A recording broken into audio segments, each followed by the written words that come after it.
afiliados estão vivos. No vídeo agora nós vamos falar um pouquinho sobre o espírito da filosofia oriental. É o terceiro volume da obra Filosofia Universal, o drama milenar do homem em busca da verdade integral, do Huberto Rodin. Texto integral da Martin Claret, da coleção Obra-Prima de cada autor. Essa obra aqui, ó. Martin Claret, que é uma péssima tradutora. E tá com esses preços que tá saindo nos vídeos. Que merda. Não quer essa bosta. Passa aí, buceta.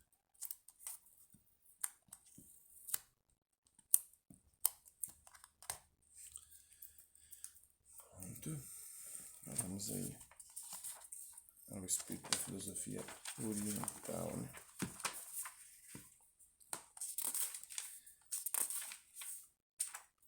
E como se explica esse fenômeno? Para explicá-lo e compreendê-lo é necessário que não confundamos o cristianismo do evangelho com as nossas teologias cristãs.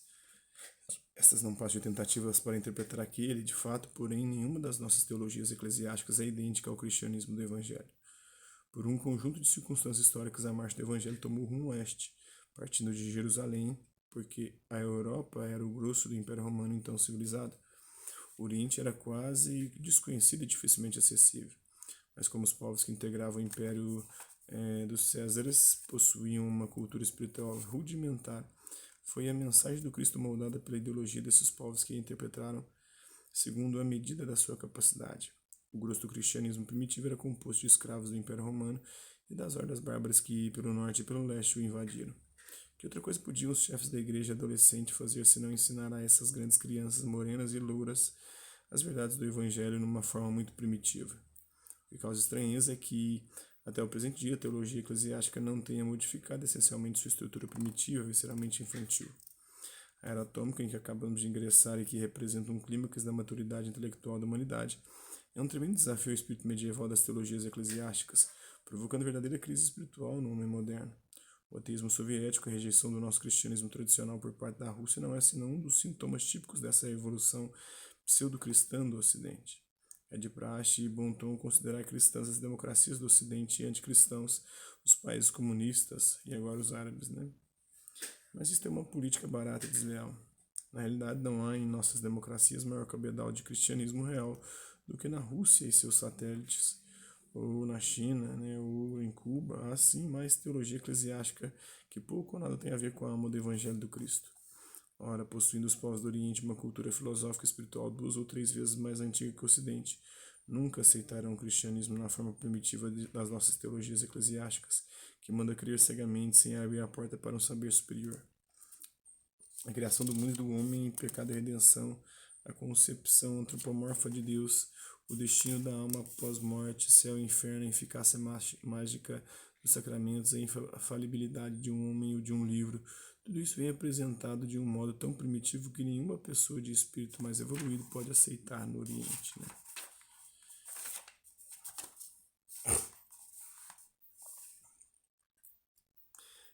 Por isso, as grandes conversões de povos pagãos para o cristianismo foram realizadas todas no meio de tribos primitivas, ao passo que no seio de povos de elevada cultura filosófica e espiritual, o movimento missionário é insignificante. Na Índia, na China e no Japão, não há 3% de cristãos, pelo menos na época do que o autor escreveu, acho que é mais hoje, né?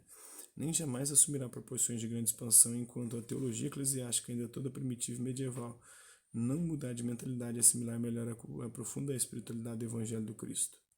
Nos 3 primeiros séculos do cristianismo, quando predominava na igreja a filosofia platônica na forma do neoplatonismo, era propício o ambiente para uma infiltração no Oriente, mas a partir do século IV, quando a filosofia neoplatônica foi substituída pelo aristotelismo, não foi do século IV não, que no século XIII culminou no tomismo escolástico, foram demolidas pela teologia eclesiástica todas as pontes que ligavam o cristianismo do Ocidente com as grandes filosofias místicas do Oriente e do Egito, e até hoje persiste esse impedimento. O dualismo aristotélico tomista, embora favorável ao poder e prestígio da hierarquia eclesiástica, é desfavorável ao universalismo platônico místico que predomina no Oriente. Aceito Cristo e seu Evangelho, mas não aceito o vosso cristianismo. Essas palavras que Gandhi opunha a todas as tentativas dos missionários cristãos do Ocidente que procuravam converter a teologia eclesiástica, neles bem revelavam a diferença entre o cristianismo do Evangelho e o cristianismo das teologias eclesiásticas. Só o verdadeiro místico ultrapassa as barreiras confessionais das interpretações teológicas e atinge a própria essência divina do Evangelho.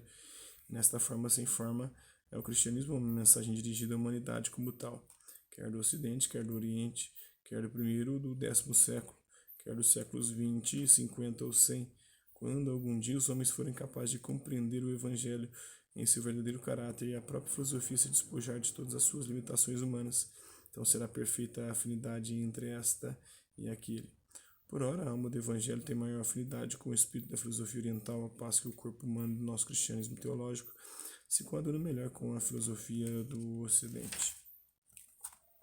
Segundo as leis da evolução, essa osmose filosófica evangélica entre o Oriente e o Ocidente adquirirá um dia suficiente grau de saturação que a humanidade de lá para cá, de lá e de cá, possa fundir-se numa grande unidade orgânica. Então, o Oriente, devidamente despanteizado, dará as mãos ao Ocidente suficientemente desmaterializado. E o Cristo, que não é oriental nem ocidental, tanto assim que nasceu na linha divisória entre os dois hemisférios, será o ponto de fusão para todas as correntes ideológicas e experiências da humanidade.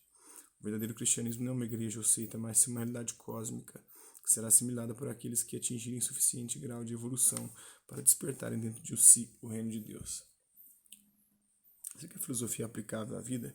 Entre as numerosas perguntas que, sem cessar, me são feitas sobre os cursos de filosofia que leciono nos livros que escrevo, esta é a mais frequente. Todos querem saber se a filosofia tem qualquer relação com a vida humana ou se é apenas uma teoria abstrata para horas de ócio e lazer. Por detrás dessa pergunta está latente a ignorância ou o erro que os consulentes nutrem a respeito de filosofia. Para mim, teoria que não tem anexo com a vida humana não é filosofia.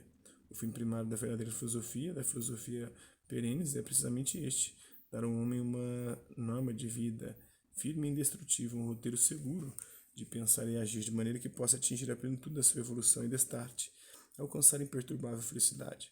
As religiões, na verdade, também procuram realizar esse objetivo, mas as normas que elas dão aos seus adeptos têm de ser criadas e aceitas cegamente como dogmas fixos e imutáveis, ao passo que a filosofia leva os seus discípulos a compreenderem racionalmente, por experiência própria, a última razão de ser dessas normas não exige fé teológica, mas prepara os caminhos para que o candidato à suprema sofia, sabedoria, possa finalmente transpor o limiar do santuário e entrar em contato direto com o mundo invisível que rege todos os mundos possíveis e, sobretudo, a vida humana. Sendo que este mundo invisível é o único mundo plenamente real. Segue-se que só o homem que se realiza a si mesmo pelo descobrimento do seu eu central é que pode conhecer por experiência própria esse mundo da realidade integral. O cultor de dogmas religiosos é um crente, o iniciado na verdade da filosofia é um sapiente. É natural que o número dos crentes seja maior no estágio atual da evolução humana do que o dos sapientes, porque o crer é relativamente fácil, ao passo que o saber exige uma disciplina tão imensa e prolongada que são poucos os que trilham esse caminho estreito e passam por essa porta apertada que dá ingresso ao reino de Deus, da verdade e da felicidade. Então esse é um pouquinho dessa obra do Espírito da Filosofia Oriental. Espero que vocês tenham gostado do vídeo. Quem curtiu, dá um like. Quem não curtiu, dá um dislike. Quem se interessar pelo conteúdo do canal, é só se inscrever, ativar o sininho e aguardar os próximos vídeos, as próximas notificações. Deixe também seus comentários dizendo o que você tem achado dos vídeos, sugestões de temas e assuntos para serem abordados em vídeos posteriores. E colabore com o nosso canal, compartilhe os nossos vídeos e ajude-os a chegar a maior número de pessoas possíveis. Eu quero aqui agradecer aos 330 inscritos no nosso canal. Agradecer também aqueles que passam por aqui por conta de um conteúdo, deixando sua visualização, seu like, seu dislike e seu comentário. Agradecer também aqueles que compartilham os nossos vídeos, compartilham o nosso canal, seja aqui nessa plataforma no YouTube e em outras redes sociais. No mais, é isso aí. Hasta la vista, babies, até a próxima.